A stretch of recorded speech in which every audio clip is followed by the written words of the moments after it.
Hello everyone. आज हम इस वीडियो में रेस्पिरेटरी सिस्टम के बारे में पढ़ने जा रहे हैं। प्रीवियस लेक्चर में हमने रेस्पिरेशन के बेसिक्स थिंग्स को डिस्कस किया था, लाइक एरोबिक रेस्पिरेशन, एनारोबिक रेस्पिरेशंस को डिस्कस किया था। इस चैप्टर में, इस लेक्चर में हम आज ह्यूमन रेस्पिरेटरी सिस्टम के सारे डिटेल्स को पढ़ने वाले हैं। तो चलिए इसे स्टार्ट करते हैं। तो इस लेक्चर में हम पूरे के पूरे ये जो ह्यूमन रेस्पिरेटरी सिस्टम का जो डायग्राम है, इसमें जितने भी पार्ट्स हैं जो रेस्पिरेशन में इन्वॉल्व होते हैं, वो सब के बारे में पढ़ने वाले हैं। इसमें हम देखेंगे कि हमारे बॉडीज़ में कैसे, हमारे बॉडीज़ में जो गैसेस होते हैं वो इंटर करते हैं, और हमारे बॉडीज़ में वो कैसे इंटर करके डिस्ट्रीब्यूट होते हैं सारे पार्ट्स में। लाइक हमारे जो एयर है हमारे एक्सटर्नल इन्वायरमेंट में, हमारे बॉडीज़ में कैसे इंटर करते हैं, फिर हमारे बॉडीज़ में इंटर करके वो हमारे ब्लड वेजल्स के द्वारा ब्लड में डिफ्यूज़ होकर हर एक सेल्स के पास हमारा ऑक्सीजन कैसे ट्रांसपोर्ट हो पाता है, उसके बारे में डील करेंगे। तो चलिए इसके हर एक लाइन को पढ़ते हैं, फिर इसे समझते हैं। In human beings air is taken into the body through the nostrils. Human beings में जो होते हैं, जो एयर होते हैं हमारे बॉडी के अंदर में, वो नोस्ट्रिल्स के थ्रू आते हैं। नोस्ट्रिल्स किसे बोलते हैं? जो हमारा नोज़ का जो ओपनिंग होता है, हमारा नोज़ का जो ओपनिंग है, यहाँ हमारा नोज़ है, और नोज़ में जो दो ओपनिंग्स होते हैं जो हमें दिखता भी है फिजिकली बाहर से, जो नोज़ का ओपनिंग है उसे नोस्ट्रिल कहते हैं। हमारा एयर उसी से इंटर होता है हमारे बॉडीज़ में, नोज़ से। और हमारे माउथ से भी इंटर होते हैं, ये हमने देखे हैं। जब कोल्ड का समय होता है, फिर किसी को कोल्ड हो जाता है, तो उस समय क्या होता है कि नसल पैसेज जो होता है, नसल पैसेज जिधर से एयर इंटर करता है उधर ब्लॉकेज हो जाता है। इधर ब्लॉकेज होने के कारण क्या होता है, हम तो रेस्पिरेशन, हम ब्रीदिंग करना रोक तो नहीं देते हैं, हमारा ब्रीदिंग करना स्टॉप नहीं होता है। वो नसल पैसेज ब्लॉक होने के कारण क्या होता है कि हमारा जो माउथ कैविटी है उससे हम ब्रीदिंग करने लगते हैं, क्योंकि माउथ कैविटी और नसल पैसेज दोनों कनेक्टेड है एक जगह, जिसे हम क्या बोलते हैं, फेरिनेक्स। और दोनों कनेक्टेड है इसलिए जो हमारा एयर है, एयर इंटर करता है नसल पैसेज से और माउथ कैविटी दोनों से, लेकिन वो एक पॉइंट पे आके मिल जाता है, जैसे कि फेरिनेक्स के पास कॉमन पॉइंट है, ये दोनों मिल जाते हैं, फिर वहाँ से लैरिंक्स से ट्रांसमिट होता है, और ऐसे करते करते वो हमारे पूरे लंग्स में ट्रांसमिट हो जाते हैं एयर। तो हमारा माउथ से भी एयर का ट्रांसपोर्टेशन होता है, और नोस्ट्रिल हमारा ओपनिंग्स को बोलते हैं। तो फिर आगे है, the air passing through the nostril is filtered by fine hairs that line the passage. और जो हमारा एयर पास होता है नोस्ट्रिल से, वो फिल्टर होता है फाइन हेयर से, क्योंकि हमारे नोज़ में हेयर्स होते हैं, जो एक्सेस जो डस्ट मटेरियल्स होते हैं वो सबको क्या बोलते हैं, फिल्टर करते हैं। The passage is also lined with mucus. और जो पेसेज है हमारे नोज़ में, म्यूकस भी होते हैं, वो हमने देखा है, वो कॉमनली हम देखते हैं हमारे नोज़ में हेयर्स होते हैं और म्यूकस होते हैं। इनका काम होता है हमारे जो एयर जो हम ब्रीथ कर रहे हैं, एयर जो हमारे नोज़ से पास होते हैं, उसमें बहुत सारे डस्ट पार्टिकल्स होते हैं, फाइन पार्टिकल्स होते हैं बहुत छोटे। तो वो क्या करते हैं, वो जो बिगर पार्टिकल्स होते हैं उसे हेयर फिल्टर कर देता है, और जो बहुत ही फाइन पार्टिकल्स होते हैं वो म्यूकस में जाके स्टिक हो जाते हैं, जिसके कारण जब म्यूकस हमारे नोज़ से निकलता है तो वो फिल्टर हो जाते हैं, और जितने भी डस्ट पार्टिकल्स हैं वो हमारे नोज़ से निकल जाते हैं, एयर के साथ जो जाते हैं। फिर क्या होता है, from here the air passes through the throat. और फिर धीरे धीरे क्या होता है कि एयर जो होता है हमारे थ्रोट से पास होता है एंड इनटू द लंग्स।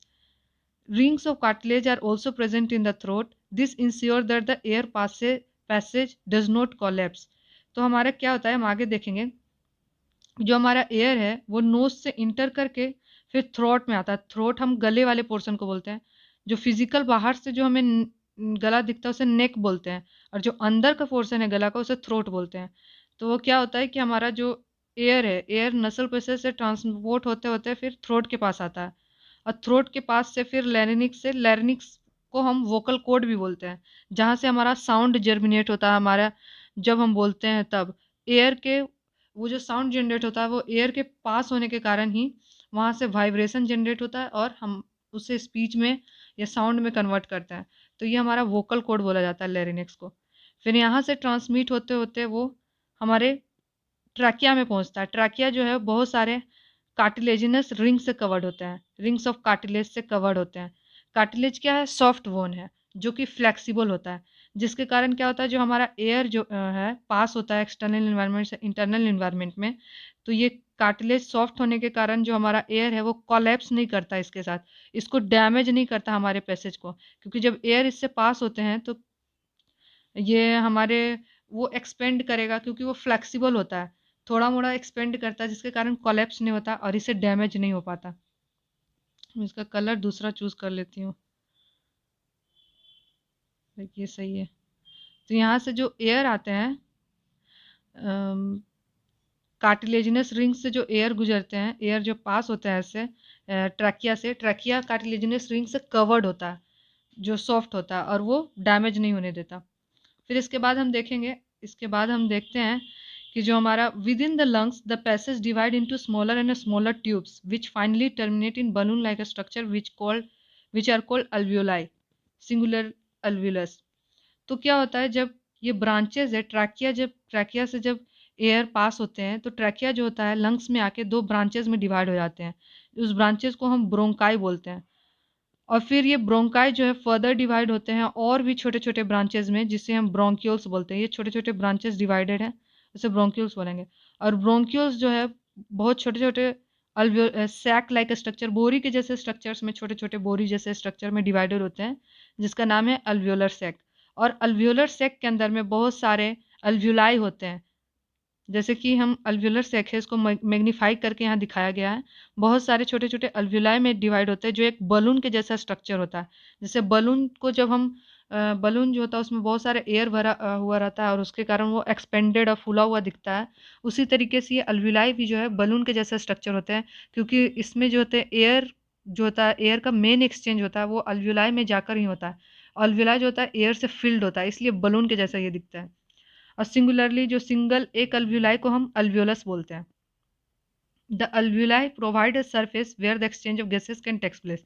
जैसा कि हमने पढ़ा, अल्वियोलाई जो होता है वो बलून के जैसा होता है और एक्सपेंड करता है, क्योंकि ये बहुत ज़्यादा ही सरफेस एरिया, बहुत ज़्यादा सरफेस एरिया प्रोवाइड करता है, ताकि हमारे बॉडीज़ में एक्सचेंज, गैसेस के एक्सचेंज आसानी से हो पाए, क्योंकि ये बलून के जैसा स्ट्रक्चर है और इस बहुत ज़्यादा ये एक्सपेंड करता है, जिसके कारण इसमें एयर इंटर करेगा तो वो अच्छे से ट्रांसपोर्ट हो पाएगा, क्योंकि इसका सरफेस एरिया बहुत ज़्यादा होता है। बलून के जैसा तो एक्सपेंड होगा तो इसका सरफेस एरिया भी बढ़ेगा, और ये ब्लड के थ्रू, ब्लड नहीं, जो गैसेस होते हैं इसमें जो आते हैं रेस्पिरेटरी ट्रैक्ट से, जो गैसेस इसमें जमा होते हैं वो आसानी से डिफ्यूज़ हो पाते हैं और एक्सचेंज हो पाते हैं, सरफेस इसका ज़्यादा होता है इसलिए। The walls of the alveoli contain an extensive network of blood vessels. और जो अल्वियोलाई का वॉल है, ये जो वॉल है इसमें बहुत सारे ऐसे नेटवर्क्स होते हैं ये ब्लड वेजल्स के, जैसे कि हम यहाँ बनाए हुए भी स्ट्रक्चर, ये जो है ये बलून समझ लें कि अल्वियोलाई है, एक अल्वियोलाई है, सिंगल अल्वियोलाई। इसमें ये जो ब्लू कलर का ये जो दिख रहा है वो बहुत सारे ब्लड वेजल्स हैं, और ये जो ब्लड वेजल्स हैं, ये ब्लड वेजल्स जो होते हैं इसको कवर करके रखे होते हैं अल्वियोलाई को। जैसे कि ये अल्वियोलाई है, ये इसमें बहुत सारे ब्लड वेजल्स होंगे और ये इसको कवर करके रखे होते हैं, जिसके कारण क्या होता है, जो एयर आता है अल्वियोलाई में, अल्वियोलाई में जो एयर आता है उसमें ऑक्सीजन का कंसंट्रेशन ज़्यादा होता है और ब्लड वेजल्स से उसमें ऑक्सीजन का कंसंट्रेशन कम होता है। तो क्या होता है कि जो ब्लड वेजल्स है, इसमें बहुत सारे ब्लड वेजल्स हैं, और ये जो ब्लड वेजल्स हैं उसको कवर किए हुए रहते हैं, तो इसमें जो अल्वियोलाई है इसमें ऑक्सीजन का कंसंट्रेशन ज़्यादा है। हम मान लेते हैं कि जो अल्वियोलाई है इसमें ऑक्सीजन का कंसंट्रेशन ज़्यादा है, जिसके कारण क्या होता है कि जो ये रुकिए, अल्वियोलाई का कंसंट्रेशन ज़्यादा है, अल्वियोलाई में एयर का कंसंट्रेशन ज़्यादा है, तो इससे ऑक्सीजन जो होता है अल्वियोलाई से ब्लड वेजल्स में डिफ्यूज़ हो जाता है, डिफ्यूज़न प्रोसेस के द्वारा। और क्या होता है कि जो हमारे सेल्स में कार्बन डाइऑक्साइड के कंसंट्रेशन ज़्यादा होते हैं, तो जो हमारे सेल्स से कार्बन डाइऑक्साइड ब्लड में डिफ्यूज़ होकर आया हुआ होता है, वो जो होता है ब्लड से अल्वियोलाई में डिफ्यूज़ होता है। इसलिए जब हम इनहेल करते हैं तो हमारे सेल्स के पास ऑक्सीजन जाता है, ऑक्सीजन पहुँचता है, और जब हम एक्सहेल करते हैं तो हमारे सेल से कार्बन डाइऑक्साइड जो होते हैं लंग्स के थ्रू, हमारे रेस्पिरेटरी ट्रैक्ट के थ्रू एक्सहेल हो जाता है, और हम जब और एनवायरनमेंट से हमारे ऑक्सीजन जो होता है वो रेस्पिरेटरी ट्रैक्ट के थ्रू हमारे सेल्स के पास ट्रांसफ़र हो जाता है, रेस्पिरेटरी ट्रैक्ट के थ्रू ब्लड वेजल्स के द्वारा। फिर वो ब्लड वेजल्स को ट्रांसफ़र करते हैं और ब्लड वेजल्स हमारे सेल्स को ऑक्सीजन ट्रांसमिट कर देते हैं। उसी तरीके से जिस सेल्स में कार्बन डाइऑक्साइड का कंसेंट्रेशन ज़्यादा है तो वो कार्बन डाइऑक्साइड डिफ्यूज़ होके हमारे ब्लड वेजल्स में चला जाता है और ब्लड वेजल्स से फिर वो रेस्पिरेटरी ट्रैक्ट में आते हैं, लंग्स के पास आते हैं। फिर लंग्स से क्या होता है, अल्वियोलाई में वो डिफ्यूज होते हैं, अल्वियोलाई से फिर रेस्पिरेटरी ट्रैक्ट से वो एक्सहेल हो जाता है। इनहेलेशन का मीनिंग होता है अंदर लेना, अपने बॉडी के अंदर जब हम एयर को लेते हैं उसे इनहेलेशन बोलते हैं, और जब हम अपनी बॉडी से कार्बन डाइऑक्साइड या फिर एयर को एक्सहेल करते हैं, एयर को अपने बॉडी से थ्रू आउट करते हैं तो उसे हम एक्सहेलेशन बोलते हैं। ये पूरा प्रोसेस था। Alveoli process, alveoli provides a surface where the exchange of gases takes place. The walls of alveoli contain an extensive network of blood vessels, जो हमने पढ़ा अभी. As we have seen in earlier years, when we breathe in, we lift our ribs and flatten our diaphragm and the chest cavity becomes larger as a result. हमने पहले ये पढ़ा था कि जब हम ब्रीथ करते हैं, जब हम सांस को अंदर लेते हैं अपने शरीर के, तो क्या होता है कि हमारा जो रिब्स होते हैं जो वो ऊपर की तरफ उठ जाते हैं, और हमारा डायफ्राम जो होता है, जैसे कि हमारा जो रिब्स है वो ऊपर की तरफ उठ जाते हैं, और जो हमारा डायफ्राम था ऐसे, वो डायफ्राम जो है वो नीचे की तरफ ऐसे हो जाता है, फ्लैटन हो जाता है। And the chest cavity becomes larger, और हमारा जो चेस्ट का कैविटी है वो बड़ा हो जाता है, लार्जर हो जाता है, फुल जाता है। As a result because of this air is sucked into the lungs, जिसके कारण एयर जो है हमारे एक्सटर्नल इन्वायरमेंट से हमारे लंग्स में सक्ड होते हैं and fill the expanded alveoli, और जो हमारा एल्विलाई एक्सपेंड हुआ था बलून के जैसे उसको फिल करता है एयर से।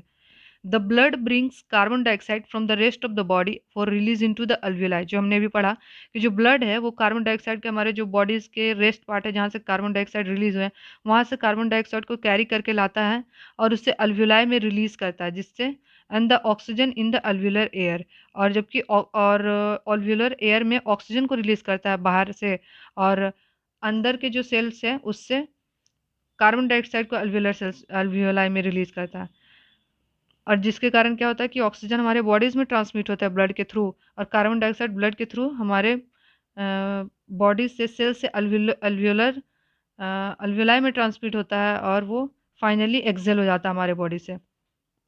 During the breathing cycle, when air is taken in and let out, the lungs also contain a residual volume of air, so that is sufficient time for oxygen to be absorbed and for carbon dioxide to be released. इसलिए बोला जाता है एक residual volume होता है जब हम air को अंदर लेते हैं हमारे बॉडी में, और जब ऑक्सीजन को अंदर लेते हैं, और फिर जब ऑक्सीजन को हम ब्रीथ आउट करते हैं, जो हमारा ब्रीदिंग का प्रोसेस होता है जिसमें हम एयर को अपने बॉडीज के अंदर लेते हैं, फिर एयर को अपने बॉडी से एक्सेल करते हैं, तो उसके बीच में एक गैप होता है, जिसे उस गैप के बीच में क्या होता है कि हमारे बॉडी से पूरा का पूरा एयर खाली नहीं होता। जैसे कि हम जब एयर लेने के बाद जब एयर को एक्सेल करते हैं तो हमारे बॉडी से पूरा का जितना भी एयर है सारा एयर नहीं निकल जाता, उसमें से थोड़ा एयर जो होता है हमारे रेस्पिरेटरी ट्रैक्ट और लंग्स में ही रहते हैं, ताकि हमारे जो लंग्स है वो कोलैप्स ना करे और डैमेज ना हो, जिसके कारण और जिससे डैमेज ना हो और ऑक्सीजन और कार्बन डाइऑक्साइड का जो है एक्सचेंज के लिए हमें सफिशिएंट टाइम भी मिल पाए। इसलिए जो वो ऑक्सीजन जो थोड़ा सा जो ऑक्सीजन या फिर एयर जो हमारे लंग्स में बचे हुए रहते हैं, एयर थोड़ा सा एयर जो बचा हुआ रहता है उसी को हम रेसिडुअल वॉल्यूम बोलते हैं। When the body size of animals is larger, the diffusion pressure alone cannot take care of oxygen delivery to all parts of the body. Means हम बोल सकते हैं कि किसी एनिमल्स में जिसका बॉडी साइज बहुत ही बड़ा है, जैसे कि ह्यूमन बींग्स और भी एनिमल्स से बड़े से, जैसे कि एलिफेंट्स, जिराफ्स, ये सब वगैरह, तो उनमें क्या होता है कि सिर्फ अकेले डिफ्यूज़न क्या होता है, वो शॉर्ट डिस्टेंस के लिए होता है, एक सेल से दूसरे सेल में किसी चीज़ को ट्रांसमिट करना उसके लिए होता है। तो सिंपल एक अकेला डिफ्यूज़न प्रेशर के कारण हमारे बॉडीज़ में ऑक्सीजन हर एक पार्ट्स में डिलीवर नहीं हो पाएंगे, उसके लिए एक स्पेशल चीज़ हमारे बॉडीज़ में प्रेजेंट होते हैं, ह्यूमंस की बॉडी में प्रेजेंट होती है, जिससे हमारे बॉडीज़ में ऑक्सीजन सारे बॉडी पार्ट्स में ट्रांसमिट हो पाते हैं, जिसका नाम है रेस्पिरेटरी पिगमेंट्स। हमारे बॉडीज़ में जो रेस्पिरेटरी पिगमेंट्स है उसे हम हेमोग्लोबिन बोलते हैं। हीमोग्लोबिन का जो होता है वो बहुत ही हाई एफिनिटी होता है ऑक्सीजन के लिए, जैसा कि यहाँ लिखा हुआ है, ऑक्सीजन के लिए बहुत ही हाई एफिनिटी होता है, मीन्स वो ऑक्सीजन के साथ बहुत ही स्ट्रांगली कंबाइंड होता है और उस ऑक्सीजन को वो कैरी करता है। ब्लड में हमारे ब्लड में ही हीमोग्लोबिन पिगमेंट प्रेजेंट होता है, जो ऑक्सीजन को अपने साथ कंबाइन करता है, ऑक्सीजन को कंबाइन करके अपने साथ उसके साथ बॉन्डिंग फॉर्म करके हमारे हर एक बॉडी पार्ट्स को वो ट्रांसमिट करता है ब्लड के थ्रू। हेमोग्लोबिन होता है which has a very high affinity for oxygen के साथ बहुत ही स्ट्रॉन्ग बॉन्डिंग बनाता है। This pigment is present in the red blood corpuscles. हमारा जो ब्लड है, यहाँ मैंने लिखा है कि हमारा जो ब्लड है वो किससे बना हुआ रहता है, वो मिक्सचर है आरबीसी का, डब्ल्यूबीसी का और प्लाज्मा का। आरबीसी का फुल फॉर्म है रेड ब्लड कॉर्पस्कल्स, और डब्ल्यूबीसी का वाइट ब्लड कॉर्पस्कल्स, और प्लाज्मा होता है। प्लाज्मा जो होता है कलरलेस लिक्विड सब्सटेंस होते हैं। ये तीनों जब एक साथ प्रेजेंट होता है तो उसे ब्लड बोलते हैं। जो हमारा हीमोग्लोबिन है जो ऑक्सीजन को कैरी करता है ब्लड में, वो आरबीसी में प्रेजेंट होता है, जिसके कारण आरबीसी जो होता है हमारा ब्लड आरबीसी जो है वो रेड दिखता है हीमोग्लोबिन के कारण, क्योंकि वो पिगमेंट होता है, कलर है। कलर पिगमेंट भी प्रोवाइड करता है आरबीसी को रेड कलर, और वो ऑक्सीजन को कैरी भी करता है। और वो ऑक्सीजन को कैरी करता है इसलिए हमारे ब्लड के थ्रू और जितने भी ऑक्सीजन से ट्रांसमिट हो पाते हैं हमारे सेल्स में, सेल्स तक जा पाते हैं। अगर हीमोग्लोबिन नहीं रहता तो वो नहीं ट्रांसमिट हो पाते, क्योंकि हीमोग्लोबिन जो होते हैं उसको अपने साथ बाइंड करके रखे हुए रहते हैं, और बाइंड करके रखे हुए रहते हैं, और उसी के ज़रिए वो उसको हर एक सेल्स के जगह, हर एक सेल्स के पास पहुंचा पाते हैं ऑक्सीजन को। Carbon dioxide is more soluble in water, और कार्बन डाइऑक्साइड जो होता है वाटर में ज़्यादा सॉल्युबल होता है ऑक्सीजन से, and hence is mostly transported in the dissolved form in the our blood. इसलिए जो कार्बन डाइऑक्साइड होता है वो हमारे ब्लड, कार्बन डाइऑक्साइड भी सेल्स के थ्रू हमारे ब्लड से ही ट्रांसपोर्ट होकर अल्वियोलाई में, अल्वियोलर स्पेस में आ पाते हैं, और जिससे वो रेस्पिरेटरी ट्रैक्ट्स के थ्रू एक्सेल हो पाता है, एक्सेलेशन हो पाता है उनका। तो कार्बन डाइऑक्साइड जो होते हैं वो मोस्टली डिजोल्व फॉर्म में होते हैं, क्योंकि उनका वाटर के साथ ज़्यादा एफिनिटी होता है ऑक्सीजन से, तो वो डिजोल्व फॉर्म में ब्लड में प्रेजेंट रहते हैं। तो हमारा ये टॉपिक यहाँ ख़त्म होता है, और इस टॉपिक के साथ हम 3 यहाँ पर हमारे एक्स्ट्रा नॉलेजेस के लिए बॉक्स दिए हुए हैं, उन बॉक्सेस को आप पढ़ेंगे। डू यू नो जिसका है, तो फर्स्ट हमारा बॉक्स है मोर टू नो। तो यहाँ लिखा हुआ है दैट यूजिंग टोबैको डायरेक्टली और any product of tobacco in the form of cigar, cigarette, bidis, हुक्का, गुटखा एटसेट्रा इज हार्मफुल। जो टोबैको होता है, टोबैको अलग अलग फॉर्म्स में पाए जाते हैं, जैसे कि सिगार, सिगरेट्स, बीडीज, हुक्का, गुटखा, ये सब के फॉर्म में, और ये सब के फॉर्म में जो कंज्यूम करते हैं वो बहुत ही हार्मफुल होता है। टोबैको को तो use of tobacco most commonly affects the tongue, lungs, heart and liver. Tobacco का यूज़ करने से मोस्टली जो होता है हमारे बॉडी पार्ट्स में टंग, हार्ट्स, लंग्स और लीवर ही अफेक्टेड होते हैं। स्मोकलेस टोबैको मीन्स टोबैको जिससे स्मोक्स प्रोड्यूस नहीं होते हैं, डायरेक्ट हम उसे ही कंज्यूम करते हैं, तो मेजर रिस्क होता है, रिस्क फैक्टर है, जिसके कारण बहुत सारे फिजिकल डिसऑर्डर्स होते हैं, जैसे कि हार्ट अटैक्स हो गए, स्ट्रोक्स हो गया, पल्मोनरी डिजीज़ हो जाते हैं, और बहुत सारे तरीके के कैंसर्स भी होते हैं। There is a high incidence of oral cancer in India due to the chewing of tobacco in the form of गुटखा। हमने इसे एड्स में, बहुत सारे एड्स में भी देखा है कि जो टीवी में एड्स देते हैं उनमें देखा है कि जो टोबैको च्यू करने से ओरल कैंसर का इंसिडेंस बहुत ज़्यादा होता है, ओरल कैंसर का होने का बहुत ही खतरा होता है इससे। जब हम गुटखा के फॉर्म में टोबैको को च्यू करके खाते हैं, जो जो जो भी मतलब कोई भी ह्यूमन बींग्स अगर ऐसा करता है तो उसे ओरल कैंसर होने का ज़्यादा चांसेस है। So stay healthy, just say no to tobacco and its producers. इसलिए हमें टोबैको को खाना नहीं चाहिए, इससे ओरल कैंसर्स होने के बहुत ही ज़्यादा चांसेस होते हैं जो स्मोकलेस टोबैको हैं। और बहुत सारे फिजिकल डिसऑर्डर्स होते हैं जिसे हमने अभी डिस्कस किया। अब आ जाते हैं हम अपने नेक्स्ट बॉक्स पे। तो ये बॉक्स है do you know. Smoking is injurious to health, ये हम सब जानते हैं। Lung cancer is the one of common causes of deaths in the world. World में जो ज़्यादातर डेथ होने का कॉमन काउज है वो लंग्स कैंसर के कारण बहुत सारे डेथ्स हो रहे हैं। The upper part of respiratory tract is provided with small hair like structure called cilia. जो हमारा रेस्पिरेटरी ट्रैक्ट्स है उसका अपर पार्ट जो है, मीन्स ये ब्रांचेस जो दिख रहे हैं, ट्रैकिया वगैरह, ट्रैकिया और ये ब्रांचेस अपर रेस्पिरेटरी ट्रैक्ट्स जो हैं, इनमें बहुत सारे सीलिया होते हैं। सीलिया जो होते हैं वो, जैसे कि ये ट्रैक्ट्स है तो इसमें बहुत सारे ऐसे छोटे छोटे सीलियाज होते हैं। सीलियाज हेयर के जैसा ही स्ट्रक्चर होते हैं, वो प्रेजेंट होते हैं, हेयर के जैसा ही होते हैं। और ये सीलिया का फंक्शन क्या होता है, वो जर्म्स, डस्ट और दूसरे हार्मफुल पार्टिकल्स हैं जो एयर के साथ हमारे बॉडी में इंटर करते हैं, उसको रिमूव करने में हेल्प करता है। और स्मोकिंग करने से क्या होता है कि जो हमारा बॉडीज़ में जो सीलिया प्रेजेंट है, हमारे बॉडीज़ में जो रेस्पिरेटरी ट्रैक्ट में जो सीलिया प्रेजेंट है, वो उसी को डिस्ट्रॉय कर देता है। और जिसके कारण क्या होता है कि वो जर्म्स और डस्ट वगैरह को रोक नहीं पाता है, हार्मफुल केमिकल्स इंटर कर जाते हैं हमारे लंग्स में, और बहुत सारे इन्फेक्शंस, कफ और लंग कैंसर, यहाँ तक कि लंग कैंसर को भी वो कर देते हैं। अब हम आ जाते हैं अपने लास्ट ब्लॉक पे। अपना लास्ट ब्लॉक है डू यू नो। ये हमारे इंटरेस्टिंग फैक्ट्स है जो हमें बताते हैं, याद रखने चाहिए। जैसे कि बोला जा रहा है यहाँ that in the alveolar surface where if the alveolar surface were spread out it would cover about 80 metre square. बोला जा रहा है कि अगर हम अल्व्यूलर सरफेस जो है हमारा, ये अल्व्यूलाई है जो हमारा, अल्व्यूलाई जो है हमारा, ये अल्व्यूलाई के एक अल्व्यूलाई को निकाल कर अगर हम इसे स्प्रेड करें, बहुत सारे एरियाज में अगर उससे स्प्रेड करें, तो वो कुल 80 मीटर स्क्वायर एरिया को कवर कर लेगा, जो कि बहुत ही ह्यूज एरिया है।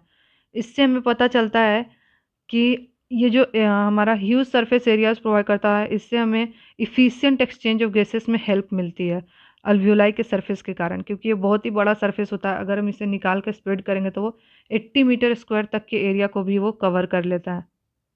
अब हमारा नेक्स्ट point है that if diffusion were to remove oxygen in our body, it is estimated that it would take 3 years for a molecules of oxygen to get to our toes from our lungs.